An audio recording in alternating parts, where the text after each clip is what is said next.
You're listening to the Building Stronger Agents podcast, where we interview the top solo agents, team leaders, and brokers across the country to see what makes them thrive in today's market and beyond. Welcome back, everybody. Will Penney here, and I've got my friend and business partner, Mark Young, on here as well. And today we're going to talk about the Sitzer-Burnett case and how this plays out. Mark and I have been in the business forever. We're old school, so we've got maybe different opinions than some of these younger agents, and I don't think there needs to be a lot of fear, and we're going to talk about that today. How's it going, man? Going great. So what do you think? What do you think about all this? I remember 17 years ago when they got rid of Ameridream, and everybody, at least I thought that I wasn't going to be able to sell houses anymore. So do I think that it might cause some chatter and conversation in the industry? Yes. Do I think it's the end of buyer agency or anything like that? No.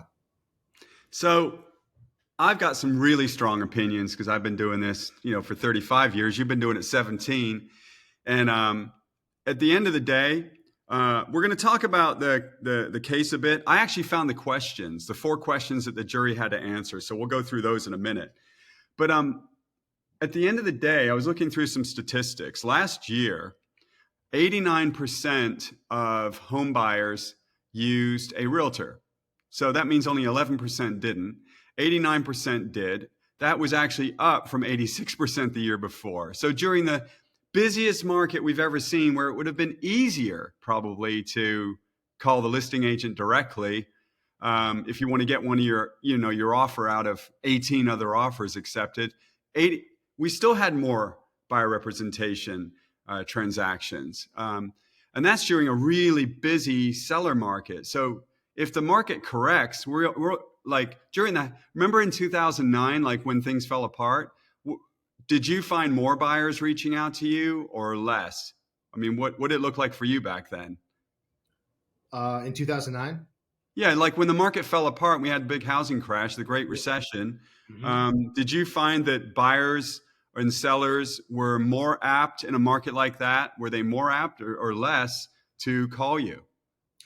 I got licensed at the end of 2007. So in 2009, I only had about a year and a half experience. So to scrub it up against anything before that's impossible. I will say that my phone rang every day and I help people look at real estate and list and sell real estate. So I didn't feel like there was a lot of objections to working with me. Right. And that hasn't changed, dude. Correct. It hasn't changed at all. And I think it's funny. One of the lawyers, and the other thing I think is funny, if we got all those men and women, those lawyers handling these class action lawsuits in a room, I bet the vast majority of them used an agent. 100%. Not only certainly to sell. Right.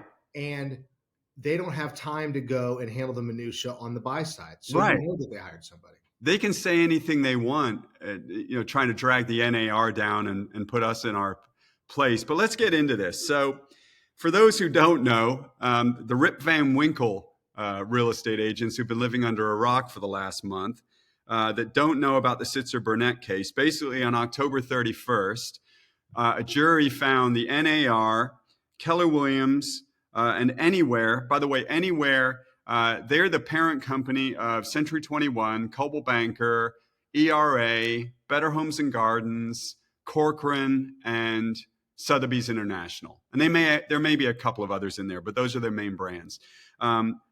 They found them, and Better Homes and, Berkshire Hathaway Home Services. They found them all guilty of conspiring to inflate broker commission rates paid by home sellers. And they awarded the plaintiffs nearly $1.8 billion in damages, which was tripled by law to nearly $5.4 billion. First of all, that money ain't ever getting paid. There's zero chance that anyone's got $5 billion. No, cash, liquid to go ahead and pay out on a lawsuit. It's never going to happen. Amazon, Jeff Bezos, his butt would pucker. And he owns Amazon if he had to come up with $5 billion. Can you imagine? I mean, and let's keep in mind, guys, franchisors like Anywhere or Keller Williams or Remax, the only revenue they ever see is a small percentage of the franchise fee. So they're not like Keller Williams, for example. If their franchise fee is $3,000, half of it gets trapped at the region. That means on a capping agent, they're seeing maybe $1,500 per agent per year. So they're not, there's zero chance they're going to be able to pay that money. RE/MAX settled for, I think, $53 million right before the verdict. That was a smart move on their part. But now all these other cases are popping up, and it's going to be a lot of static. It's scaring a lot of real estate agents.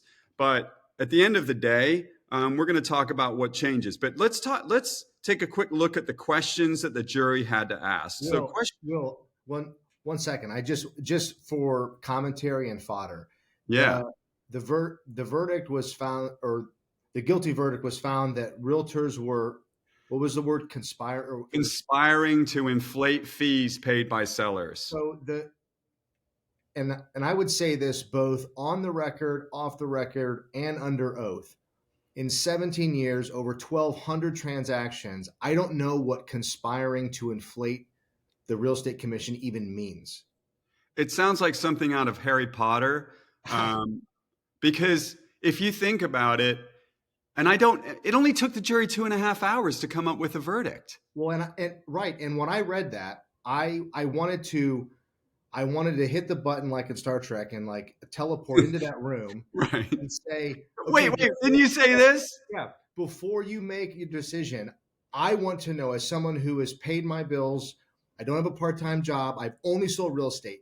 Before you make a verdict on this, explain to me what conspiring to inflate commissions actually means. I don't even know what that means. It's crazy. Who was the guy in Austin Powers? $1 billion. Dr. Evil. It's almost like Dr. Evil was the head of all of this. I mean, because if you think about it, as a real estate agent, our brokers, they don't even talk to us about commissions, let alone the national, coming from the top, like Gary Keller.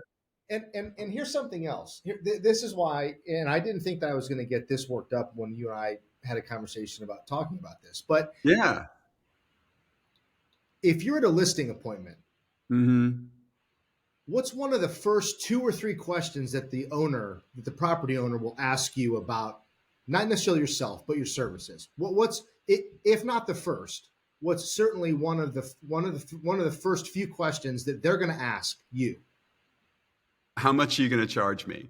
Right. So it's right on the table. They want to know what the fee is. Oh, well, it's 6% or whatever that number is, and they go, okay, so or not. Right. Okay. And if it's not, well, we want to interview some other agents. Okay, fine. But the point is, at what point in that little conversation is there any conspiring? I still don't understand it. Well, and then the other thing, let's say you and I are 2 competing agents and we call each other ahead of time and say, okay, here's what we're going to do. We're going to both agree to X%.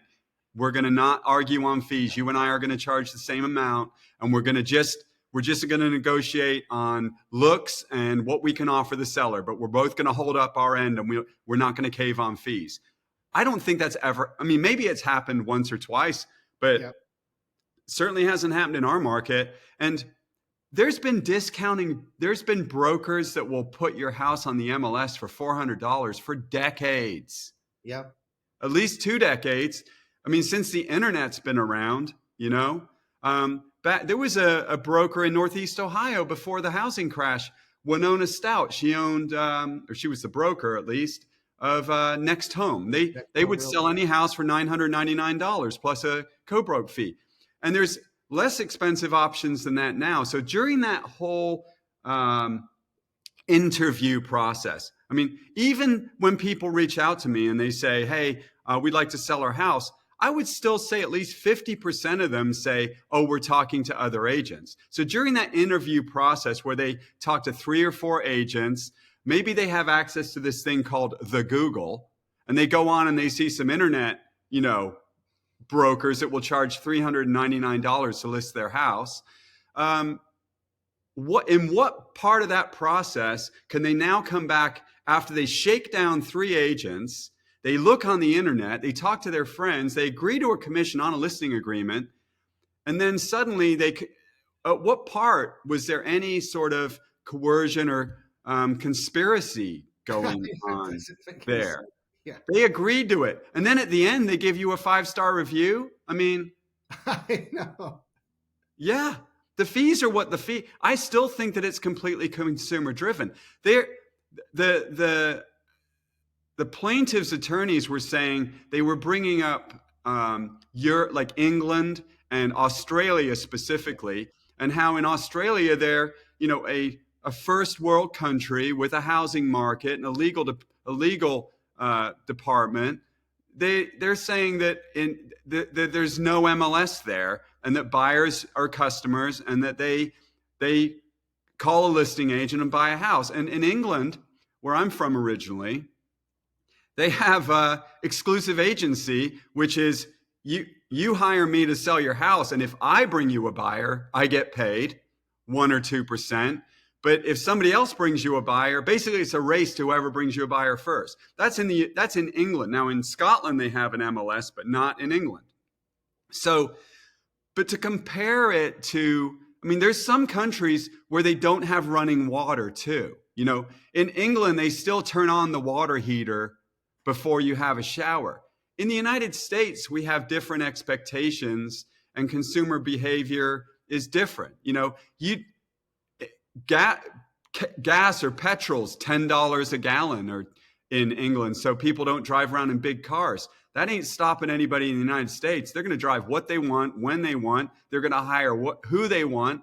And that's the part that blows me away, how they even came up with this answer. And I'll say one more thing, and then we can get into the questions. But about 10 years ago, I was sitting with an attorney that was interviewing me to handle an estate that had several properties. And he was giving me the grief about the fee structure.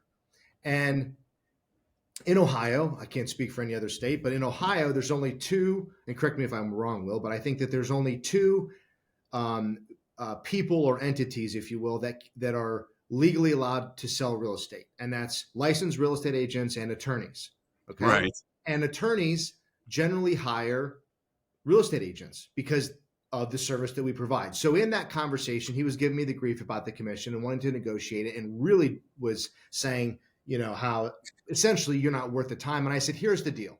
I said, I am worth the time. And if I wasn't, I wouldn't be sitting in your office. But let me just go ahead and we'll put the commission structure that everybody else is used to paying aside. And how about we set a structure where I charge you the same way that you charge your clients, which is this. I will log every 15 minutes of every work that I do for all of these listings. And at the end of the day, if none of them sell, or if they do sell, either way, I'll send you a bill of whatever your hourly fee is.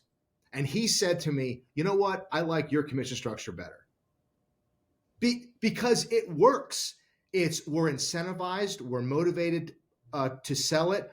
The consumers, 99.999% of them agree to pay it, right? And they agree. There's no conspiring. So I'm still kind of confused and at a loss. I'm completely confused. So let's go over the 4 questions on the verdict form. Number 1. This episode of the Building Stronger Agents podcast is brought to you by Social Orchard. At Social Orchard, we help successful real estate agents nurture their past clients' sphere 4 to 5 days a week so that you can never be forgotten. We're going to help you build a community with a private Facebook group. We provide all of the content, we help you engage and have conversations with your sphere. All you have to do is invite your Facebook friends, grow the group, and engage with the comments daily. With your private friends and family Facebook group, you are never going to be forgotten again. And over time, your referral and repeat business is going to be stronger than it ever has been before. Visit socialorchard.com today. Do you find that class plaintiffs have proved by a preponderance of the evidence that a conspiracy existed to follow and enforce the cooperative compensation rule in the subject MLSs during the conspiracy period alleged in this case, April 29th, 2015 through June 30th, 2022? And they answered yes. So basically, something went wrong during the explanation in that courtroom. I mean, You know, there was a commercial. There was a commercial a couple years ago, and there was like 3 or 4 elderly women, and the point was is that age group or whatever didn't understand how technology worked, or some, leaving a Yelp review or something, and like the kind of heading of the punchline of the commercial was like, no, that's not how any of this works. It's kind of like that's how I feel like something went wrong. No, that's not how any of this works.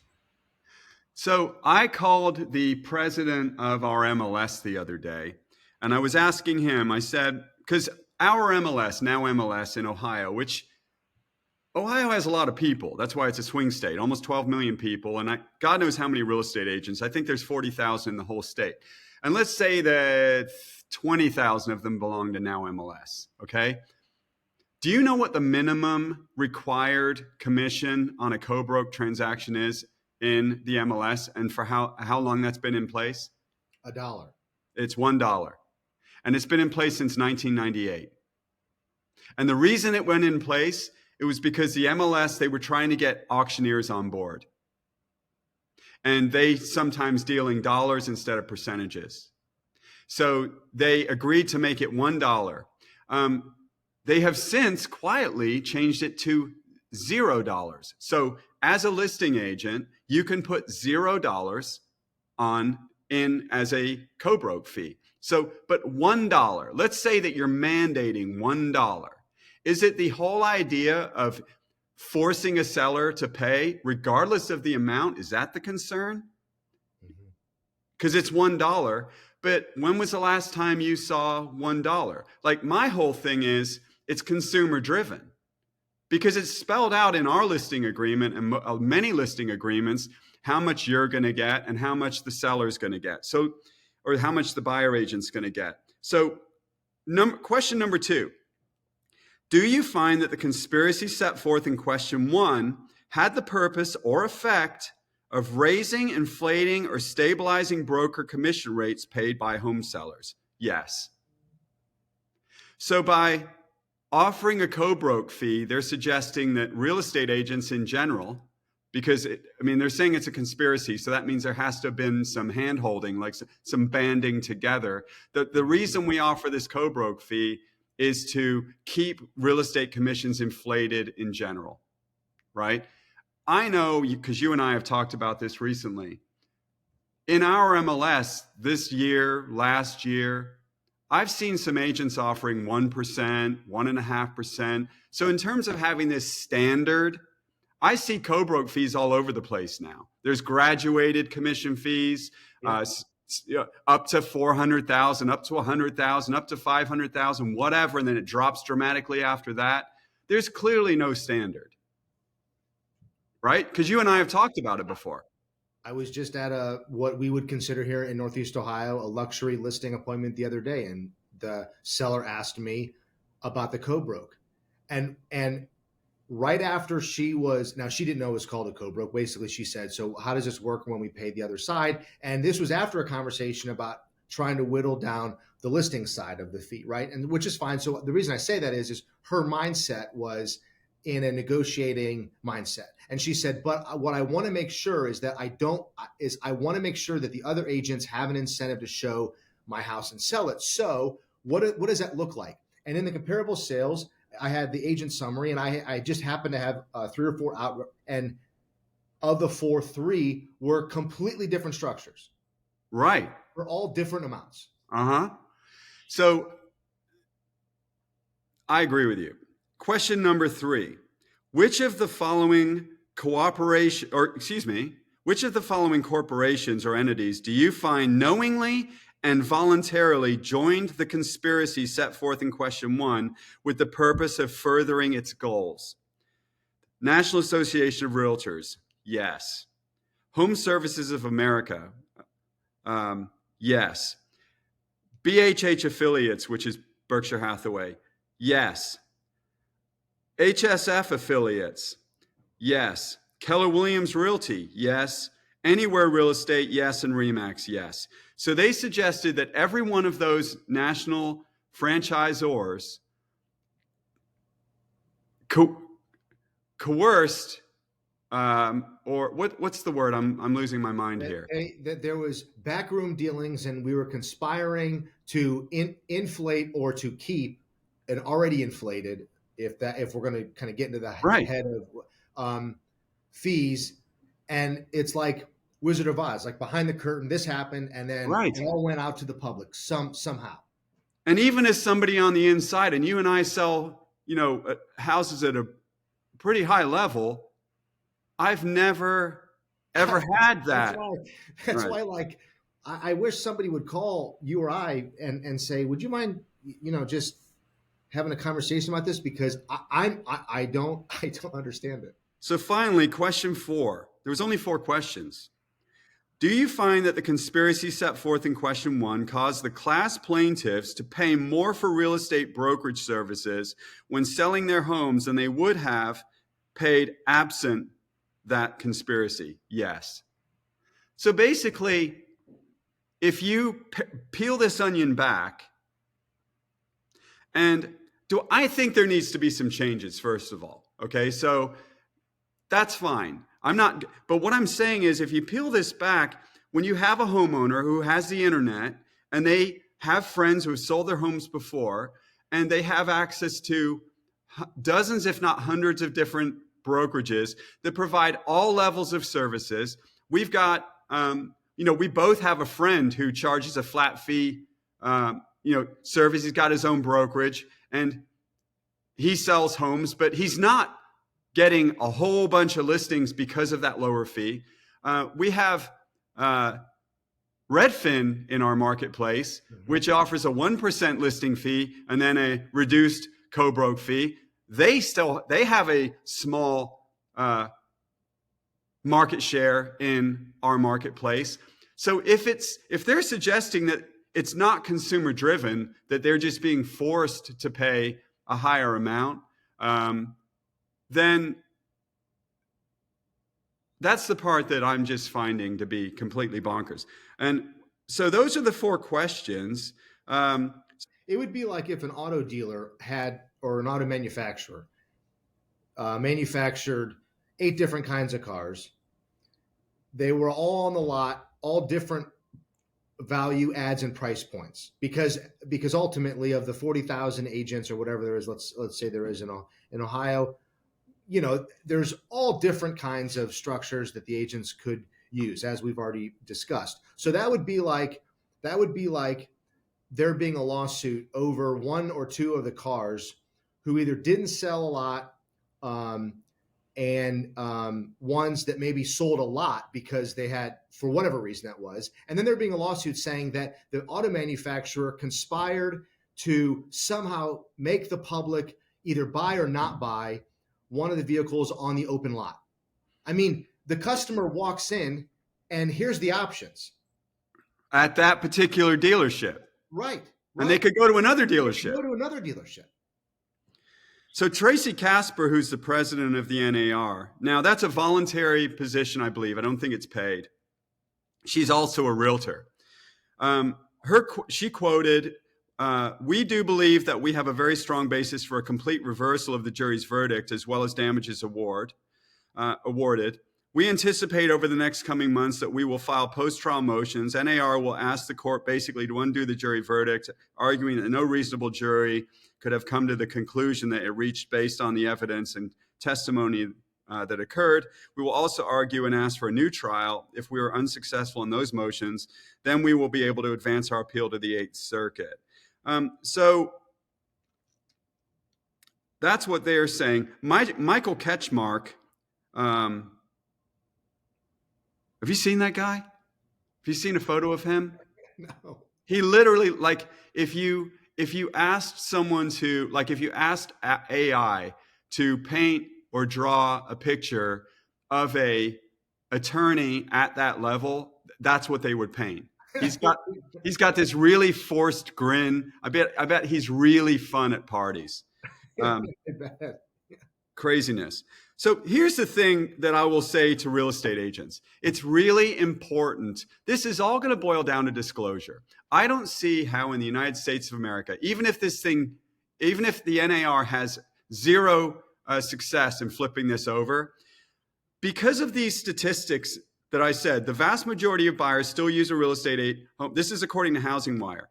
Vast majority of buyers still use a real estate agent to purchase their home. In 2023, 89% of recent buyers hired an agent to purchase their home, up from 86% in 22.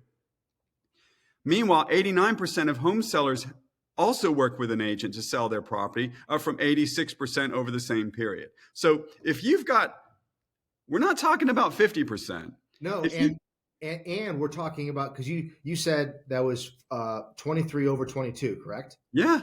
Okay, so and that's in the middle of a market that a lot of buyers, because of their frustration, because of the lack of inventory, are calling, Zillow, Realtor.com, just, if they're on their phone, contact now. So I bet if you were to interview a lot of them, because I've spoke to them, that they're like, I just want to talk to the listing agent because they have the inside scoop. But if that's the mindset, in general, statistically, in data, it's actually not that, because they're hiring professional agents to say, please help me go find my next house.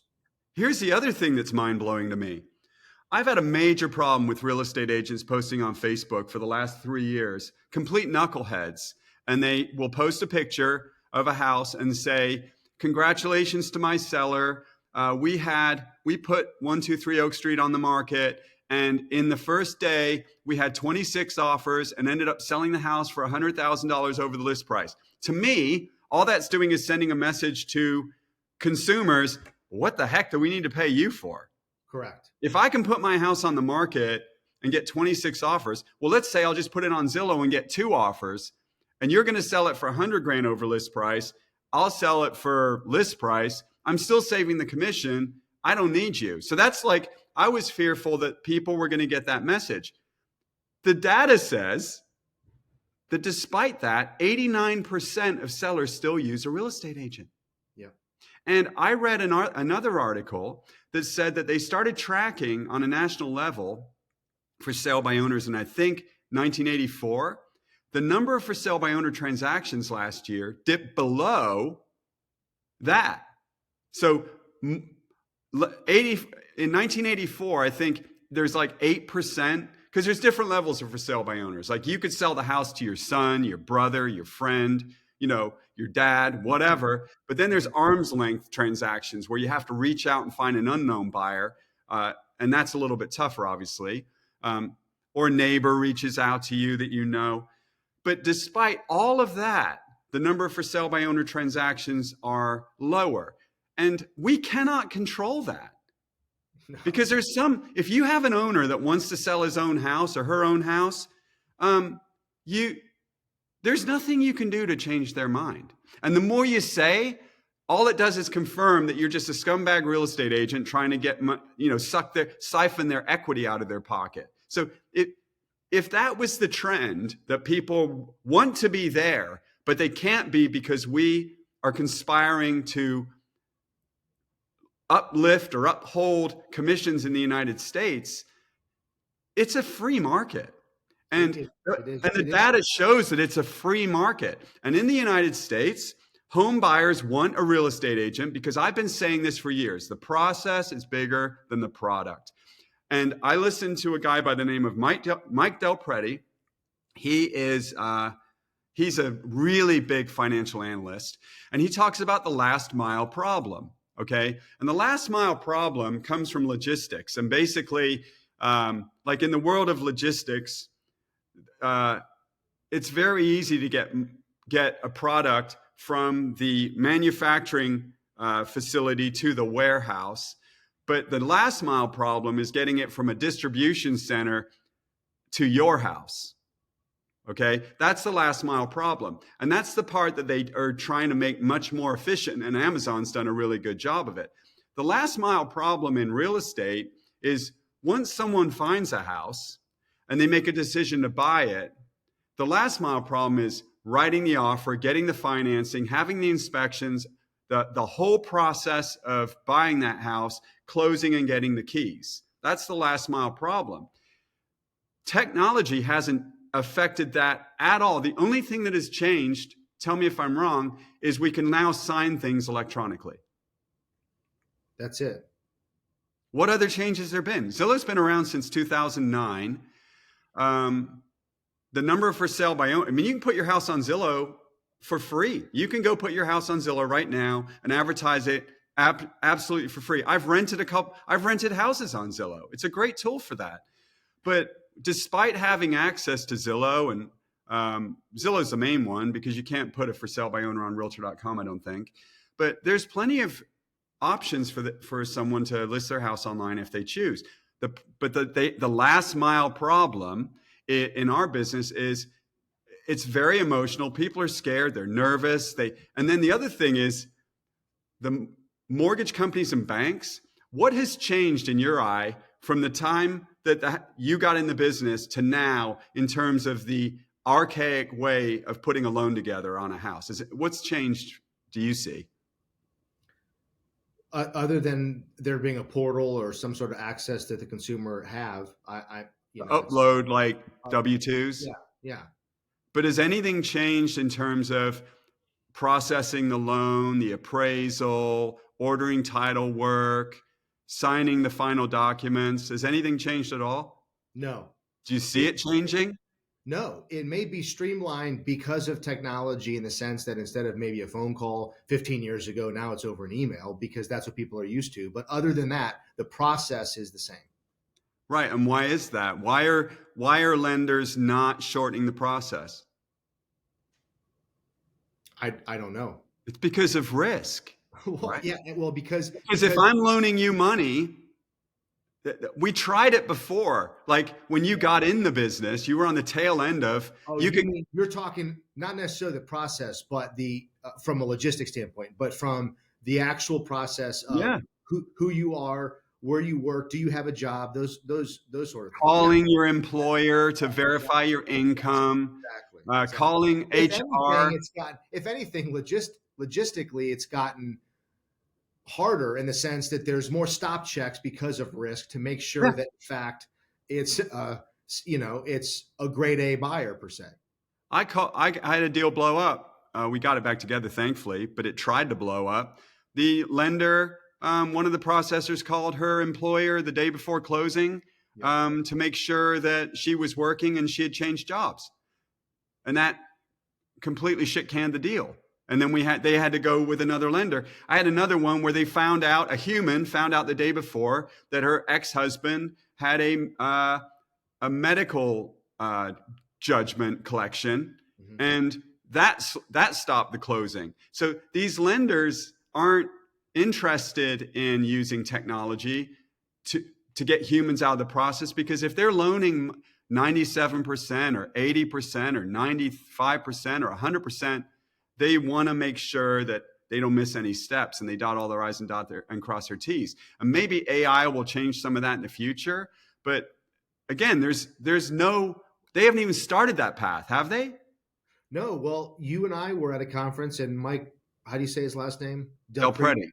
Yes. So he gave a wonderful presentation on data-driven analytics and that kind of stuff. And one of the things that he talked about was that, and this is just what you and I have been talking about for the last 33 minutes now, which is that the consumer has the right to make a decision. Right. And in 17 years, and for you 35 years, I don't believe that I've ever seen or heard about a real estate agent taking a gun or a knife to an appointment and forcing anybody to sign anything. So, especially when they've already met with 2 or 3 other agents, or sometimes 5. I just don't. Yeah. And does it exist so anyway, here's what I think is going to happen, dude. And you and I have talked about this already. You're not going to mandate, they're not going to break up MLSs in the country. We have moved towards that because we want to get our clients' homes in front of a larger audience, not a smaller one. If you shrink the audience in any product, you're going to lower the price, right? So getting in front of all 9,000 agents in Northeast Ohio increases the chance of selling your house for more money. And I don't want to belabor this, but in the car business, they already acknowledge there's 5 different values for the same car: retail, wholesale, trade-in, auction, and person to person. And depending on how that same 2018 Honda Accord is sold will determine how much you can get for it. And if it's at a dealer, a Honda dealer, statistically, it's going to sell for about 20 to 25% more than if you sell it on Facebook Marketplace, based on trust, because it's the same car. Yep. And the process of buying a car, you can get it over with the same day. You can run down to your credit union or bank, get a loan, meet a notary, and you're done, right? So we're talking 30 to 45 days on a short, maybe 2 weeks if we can bust it out. But normally it's going to be 30 to 45 days. So and the trends are saying that buyers want to work with agents. So let's say worst case scenario, they abandon you. Sellers cannot offer a co-broke. And I don't think that'll be the case. I think that we're just going to have these more disclosures that you have to give to your seller and say, by the way, this is what we charge. This is how much we're paying to the buyer agent. Our listing agreement already says that. You don't have to pay it. You don't want to talk to them about it being fixed on the open market. So you don't want to say, well, if you don't pay X, then no one's going to want to show your house. You don't want to say that. But the MLS is a marketing tool. That's what it is. And this is what we charge for that to happen. So I don't think that they're going to ever be able to mandate in the United States that we won't have that available. I think they'll just be able to, there's going to be disclosures, and if a seller wants to offer nothing, then so be it. So let's say that happens. And again, we've had a minimum of $1 in our MLS. In Washington State, after this verdict, they made it 0. So they basically said that you do not have to offer a co-broke at all, period. You can offer nothing if you want. And I was listening to an interview the other day, and he said in the month since, or 3 weeks since then, none of the co-broke fees have gone down. No. Well, and this goes back to the example I gave earlier. The seller that I met with that was selling a high-end home, their first question right after we got done discussing sort of the overall fee and listing side of it was, I want to make sure that whatever I'm offering to the other agent is acceptable because I don't want them to not show the house. That was their comment. And they're allowed to say that, aren't they? I would assume so. It's their house. For the same reason, if I work at BMW and I've got I've got an M5 on the lot, it's $152,000. Am I required to tell them that Hondas exist? Right. I know. You could buy a car that'll get you the same place in the same amount of time with probably as much comfort for $36,000 down at Lake Shore Honda. I mean, last time I checked, I don't want to talk about commissions at all, but let's say a commission is X. I could charge X plus 5 if a seller's willing to pay it. Because you told me about somebody that a broker. Do you know why I get X% on a listing agreement? Why? Because they signed the listing agreement agreeing to that. Yeah.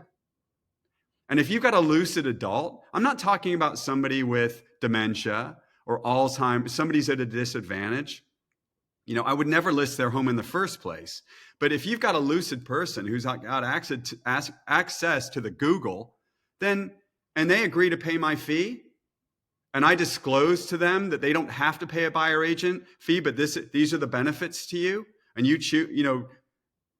choose to pay a fee or not, then I still think that the vast majority of sellers are going to want to pay. So let's assume, so that we don't take this on too long. Worst case scenario, we cannot offer a co-broke fee in the MLS anymore. There's a lot of real estate agents that are thinking the sky's falling and what's going to happen. We live in a country of workarounds, workarounds and loopholes. And case in point, Amish are not allowed to drive cars, but they get to their jobs and they're not riding horses to their jobs. Somebody brings them. We have loopholes and workarounds. For years in Ohio, fireworks were illegal. but everybody had them because you just had to sign something saying that you weren't going to set them off in the state. It was a stupid thing. It made everybody lie. But we live in a country of workarounds, and the lenders fixed this problem years ago. Most buyers cannot afford to pay their own closing costs. If they're putting 5% down, they can't afford another $4 or $5 grand to pay their lender fees, right? So how did they fix that problem? They were able to increase the seller, or allowed to have seller concessions Right.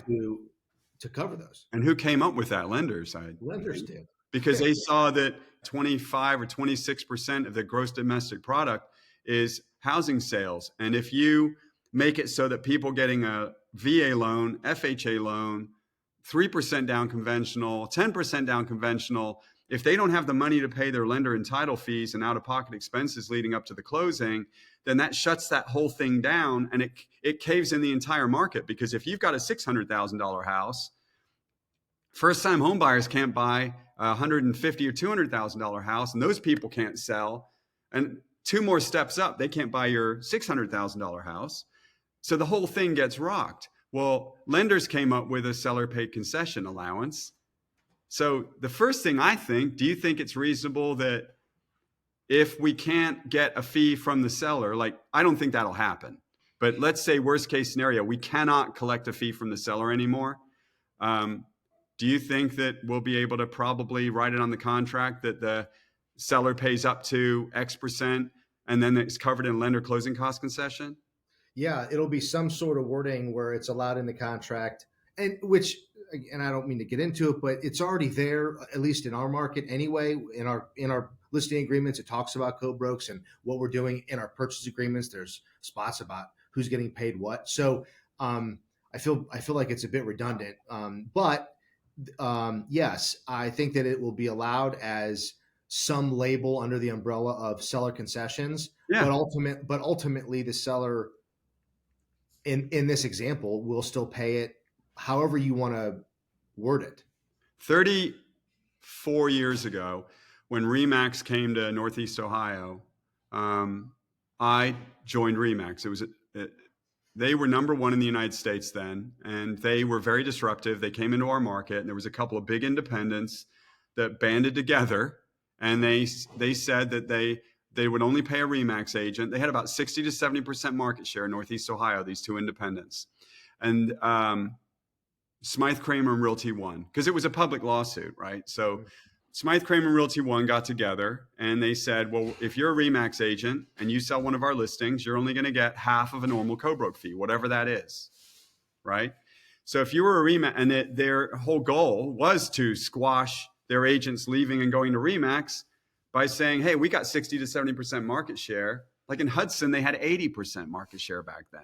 Or Chagrin Falls or Pepper Pike, those little towns, Gates Mills, Smythe Kramer and Realty One had 70 to 80% market share. And they said, fine, if you want to leave us and go work at RE/MAX where you can get a higher commission split, good luck selling one of our listings. So they did that. You know how long they did that for?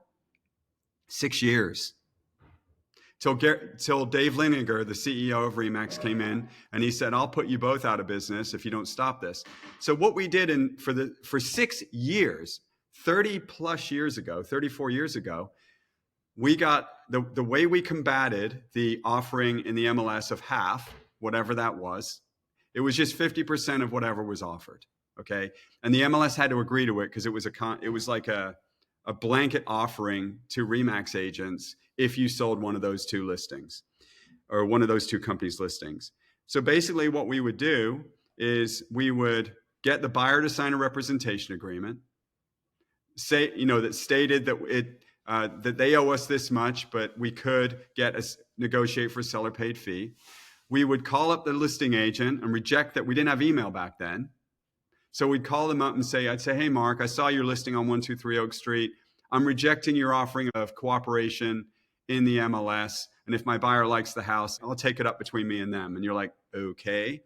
So then I'd show the listing and then I'd write up an offer. And on the special conditions, I would just write in on behalf of the buyer, seller agrees to pay RE/MAX Real Estate in that case, a co-broke or a buyer commission of X, let's say 2%, 3%, whatever it was, to be deducted from the seller proceeds at at closing. And we would write that in. And guess what? We got paid. So we were able to do that 34 years ago when two companies refused to pay us what we usually would get. So I think personally that if you're an agent and you are explaining things properly to your sellers, and if you're an agent working with buyers and you're providing enough value where they sign a representation agreement, which you should be doing anyway, and it states in there that you can collect a seller paid fee, and you can ask for that on the contract or ask for a closing cost concession that would also agree to that. I think that's going to handle our compensation issues. And because at the end of the day, I go back to the 86% or 89% of buyers and sellers want to use us, and that's not going to change. No. And I believe at a fundamental level, people go after what they want, what's good for them, right? Yeah, they don't care about us. Right. So what's going to happen is the same question that the seller that I met with the other day is, it will be asked at some point, and this is taking the assumption that that this thing goes into effect, and and all of a sudden we're now trying to having to figure out what we're going to do as far as buyer commissions go. The sellers are going to ask, so wait a minute, there's this overarching verdict that came out that we saw in the news. So how does this impact our home sale? Because Will, it's no different than when you and I joke about, hey, Mary Jane Seller, my wife was in a terrible automobile accident this week, and I've been a little busy, and unfortunately we got some really bad news this morning, and she didn't make it. Oh, Will, I'm so sorry about that. About that open house that's supposed to happen on Saturday, will you still plan on being there? Exactly. Why? Because they want their home themselves. That's it. So it will be very interesting to see if the workarounds are stymied, what effect this has on the general public on the consumer side of things, because the general public won't accept this. No. And I think that if, let's say you say we go back to 1960 and there's no MLS, mm-hmm. But before then, I think there was always an agreement of compensation. I think. I mean, as long as, I don't know. I got in '88, and it wasn't like it started 20 years before. You know what I mean? Mm-hmm. So if we tell sellers, by the way, you're not allowed to offer compensation in the MLS now to buyers. Well, what does that mean to us? Well, what it means is the buyer agent will just ask us to pay it, and it'll be in this range, 2-3%, whatever. We won't know until they ask, and you can negotiate it if you want, or you don't have to pay it. But just like the number for sale by owners didn't go down, or didn't go up when the market was easy peasy and homes were selling on their own, according to at least that's the image we gave to the public. Mm-hmm. Reality was, when people are nervous and having to make a decision in 5 minutes on the biggest thing ever, they become like hand grenades with the pin out, and you're trying to gently handle them through the closing, right? Or when you can't have a home inspection, and when if an appraisal is low, you have to pay the difference. And they still agreed to close because they wanted the house. And I think, and the complete opposite is back when I got in the business, 07, 08, 09, when there was negative equity in homes and the market was falling and crashing. And you and I had this conversation several months ago. What did we see happen? You would think at a time where people were strained and squeezed on no equity, job loss, foreclosures were on the uprise, short sales were everywhere. Wall Street was crashing, and who went out of business? Next Home, Help You Sell. Why? Right. Because the $2,100 real estate. Yes. And we didn't. And do we like conspire to burn their offices down? Like it was the 1700s. Like Paul Revere went over there on a horse and set fire to Next Home's office. Right. Because the process. I think you said it. The process is bigger than the product. And people demanded it. We need help. We want professionals, and we're willing to pay for it. In 2010, I used to sell 50, 60, 70 homes a year. And then in 2009, I sold 34. And I thought I was going to end up, offing myself. But 2010, I sold 110 homes myself. And I remember going to my accountant, who's your accountant now, and he's looking around at the housing market falling apart, and he goes, "Do you know you made 360 grand this year in 2010?" I'm like, I was a nervous wreck, so I was just working. I wasn't really focusing on money because all the bad news really took a toll on my head. Sure. He goes, "Your taxable income's 304 grand." He goes, "You're a real estate agent. How did you do this?" And I said, "Because when people are forced to sell their house and they're in a bad way, they didn't go to the discount brokers. They didn't go to their wife's friend who's been licensed for 26 minutes. They called the well-known productive agents. And in 2010, in Summit County, there was 1,200 or 1,500 agents. The top 10 real estate agents in Summit County did 14% of the transactions. 14%. So we all averaged over 1% of the total market in Summit County. And that proves right there. You would think during a crap market, if there was a reputable discount broker that would sell your house for, $500, they would have just made $1 million. And they didn't. They went under. The full service brokerages went through the roof. It's consumer driven. And their desire to work with us and how we get paid may or may not be disconnected, but they'll figure out buyers don't not get loans and get mortgages because they don't have closing costs. They just ask the seller to pay a closing cost concession. Amish don't take roofing jobs in Summit County from Holmes County because they don't want to take their horse on 77. What do? They get their Mennonite buddy to take them there in a truck. Yep. And that's what they do. And there's going to be workarounds. And we're going to either ask for the fee to be paid, or we're going to be, and again, that's worst case scenario. I don't even think worst case scenario will happen. I think everyone I talk to says, I think we're going to just be forced to disclose more than we already disclose. Give them the option. But we could give them the option. If you gave every one of your sellers the option to sell it themselves, I think that you shouldn't hire me. You ought to just put it on Zillow. What percentage do you think would actually do it? Or would they just kick you out and hire another agent? I think they would say, you've lost your mind. You're sitting in my living room. I've taken an hour off of work to meet with you, and that's your advice? Get out of my house. And then what would they do? They would hopefully call me.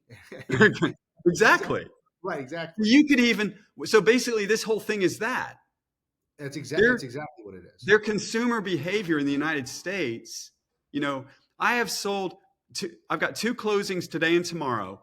Friends whose kids bought homes. The first thing they did was say, give Will a call. They didn't say, go on Zillow. And the first thing they did was say, give Will a call. Yeah. So, wouldn't you see that there was some trend towards getting away from that happening if what they're suggesting is going to actually happen? Yeah. You'd see a trend downwards in the number of buyers that are using agents, and it's going up.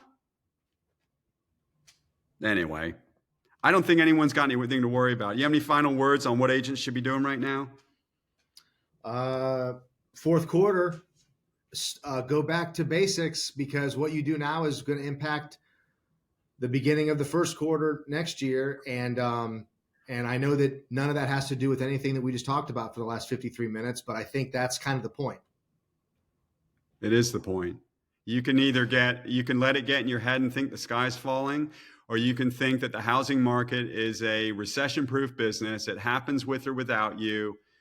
Every time someone dies or is born or graduates or gets transferred or whatever, they're going to move. People are moving with 8% interest rates, even though you've got people saying, don't move.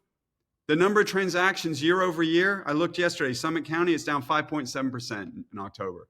So even though rates are 8%, and you've got the news saying you're a bozo, you're a complete knuckle dragger if you buy a house with an 8% rate, the number of transactions is down 5.7%. Is that because we're conspiring and forcing people to buy homes? I don't think so. I don't think so. All right, dude. That was fun. Hopefully people will listen to us. And if you want to reach out to either one of us, reach out and we'll talk you off the cliff because we're still selling houses. Yep. I got to get back to, I got to hop off here, and I got 3 that are closing today and tomorrow, and one of them's on fire. So, hey, the process is bigger than the product. Yeah. And we're making money. All right, dude. Have a great day. Yep. Thanks, everybody. Keep listening and share this with your friends. Don't Later. get nervous. Sell houses. Thank you for listening to this episode of the Building Stronger Agents podcast. If you like this episode, please give us a 5-star review and share our podcast with your friends.